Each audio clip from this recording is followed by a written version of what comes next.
നിന്റെ പുരുഷൻ നിന്റെ സുരക്ഷിതമായ സ്ഥലമായിരിക്കണം. നിന്റെ ജീവിതത്തിലെ മറ്റൊരു യുദ്ധഭൂമിയല്ല. ജീവിതം ഇതിനകം തന്നെ കഠിനമാണ്. സമ്മർദ്ദം, വേദന, നിരാശ, പ്രതീക്ഷാഭംഗം. നീ വീട്ടിലേക്ക് മടങ്ങുമ്പോൾ വീണ്ടും കലഹം നേരിടേണ്ട സാഹചര്യമാകരുത്. നിന്നെ സ്നേഹിക്കേണ്ടയാളുടെ മുന്നിൽ നീ മുട്ടി നുറുഞ്ഞു നടക്കേണ്ട അവസ്ഥയാകരുത്. സ്നേഹം സമാധാനമായിരിക്കണം, വേദനയല്ല. ഒരു ബന്ധം നിന്റെ ഹൃദയം വിശ്രമിക്കുന്ന സ്ഥലമായിരിക്കണം. അത് വീണ്ടും വീണ്ടും തകർന്നു പോകുന്ന സ്ഥലമല്ല. ശരിയായ പുരുഷൻ ആരാണ്?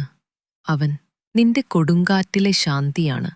നീ ക്ഷീണിതയാകുമ്പോൾ നിന്നെ ആലിംഗനം ചെയ്യുന്നവൻ, നീ ആശയക്കുഴപ്പത്തിലായപ്പോൾ കേൾക്കുന്നവൻ, നിന്റെ ശരീരത്തെയും ഹൃദയത്തെയും ഒരുപോലെ സംരക്ഷിക്കുന്നവൻ. കാരണം സ്നേഹം നിന്നെ വിഷമിപ്പിക്കാനല്ല, അത് നിന്നെ പൂരിപ്പിക്കാനാണ്. അത് യുദ്ധഭൂമിയല്ല, അത് നിന്റെ വീടാണ്.